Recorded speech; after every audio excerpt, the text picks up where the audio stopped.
Hello friends, welcome to BH knowledge. మనకి Hindustan aeronautical limited ఇది హైదరాబాద్లో ఉంది. ఇందులో కొన్ని జాబ్స్కి నోటిఫికేషన్ అనేది వచ్చింది. ముఖ్యంగా డిప్లొమా ఐటీఐ వాళ్ళకి ఈ జాబ్స్ అనేవి ఉన్నాయన్నమాట.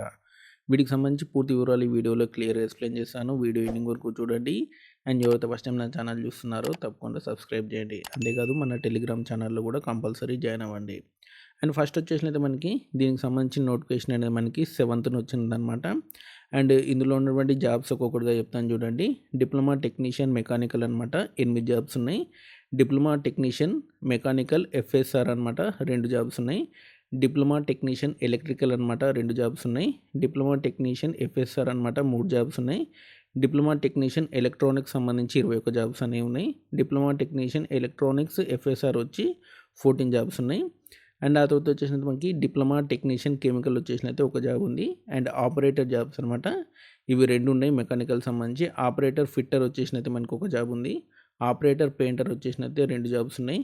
ఆపరేటర్ ట్యూనర్ వచ్చేసినైతే ఒక జాబ్ ఉంది. టోటల్గా 57 జాబ్స్కి నోటిఫికేషన్ అనేది వచ్చింది. దీనికి సంబంధించినటువంటి ఇంపార్టెంట్ డేట్స్ అనేది చూద్దాం. అండ్ ఇక్కడ చూడండి, దీనికి సంబంధించినటువంటి ఇంపార్టెంట్ డేట్ వచ్చేసినైతే మనకి 24/11 అనమాట. ఈలోపు మీరు అప్లై చేసుకోవాలి. ఏజ్ లిమిట్ సంబంధించి కూడా ఇదే డేట్ అనమాట. అండ్ ఏజ్ లిమిట్ వచ్చేసినైతే 28 ఇయర్స్. ఎస్సీ ఎస్టీ వాళ్ళకైతే 5 ఇయర్స్, ఓబీసీ వాళ్ళకి 3 ఇయర్స్ ఏజ్ రిలాక్సేషన్ అనేది ఉంటుంది. అండ్ ఇప్పుడు పైన చెప్పిన జాబ్స్ అన్నీ కూడా మనకి కాంట్రాక్ట్ జాబ్స్ అనమాట. ఇవన్నీ 4 ఇయర్స్ కాంట్రాక్ట్ అనమాట. 4 ఇయర్స్ కాంట్రాక్ట్ తర్వాత ఇంకా కంపెనీ వాళ్ళకి అవసరం ఉంటే మిమ్మల్ని పొడిగించడం జరుగుతుందనమాట. అండ్ కాంట్రాక్ట్ అని చెప్పి అప్లై చేయకుండా ఉండకండి, కంపల్సరీ అప్లై చేయండి. ఈ గవర్నమెంట్ ఎక్స్పీరియన్స్ అనేది చాలా ఎగ్జామ్స్లో ఉపయోగపడుతుందనమాట. సెంట్రల్ గవర్నమెంట్ సంబంధించినటువంటి చాలా డిపార్ట్మెంట్లో మీకు 2-3 ఇయర్స్ సంబంధించినటువంటి ఎక్స్పీరియన్స్ జాబ్స్ అనేవి పడతాయి. అప్పుడు ఈ ఎక్స్పీరియన్స్ అనేది మీకు చాలా ఉపయోగపడుతుంది. కాబట్టి కంపల్సరీ డిప్లొమా వాళ్ళు కానివ్వండి, ఐటీఐ వాళ్ళు కానివ్వండి, కంపల్సరీ అప్లై చేయండి. ఫీ వచ్చేసినైతే మనకి ఎస్సీ ఎస్టీ వాళ్ళకైతే ఎటువంటి ఫీ పే చేయాల్సిన అవసరం లేదు. కానీ ఓబీసీ ఓపెన్ క్యాండిడేట్లు మాత్రం 200 రూపీస్ అనేది పే చేయాల్సి ఉంటుంది. అండ్ ఇక్కడ చూడండి, డిప్లొమా టెక్నీషియన్ సంబంధించి 23,000 శాలరీ అనేది వస్తుంది. ఆపరేటర్ జాబ్స్కి 22,000 శాలరీ అనేది వస్తుంది. అంతేకాకుండా మిగతా అలవెన్స్లు కూడా ఉంటాయి అన్నమాట. మీకు దాదాపు 30,000 ఎబోనే వస్తుంది. సో కాబట్టి ఎవరు కూడా టెన్షన్ పడాల్సిన అవసరం లేదు. మంచి శాలరీ అనేది వస్తుంది. ఐటీఐ కానివ్వండి, డిప్లొమా చేసిన వాళ్ళకి మంచి శాలరీ వస్తుంది. 4 ఇయర్స్ జాబ్ ఉంటుంది. ఎక్స్పీరియన్స్ సర్టిఫికేట్ కూడా ఇస్తారనమాట.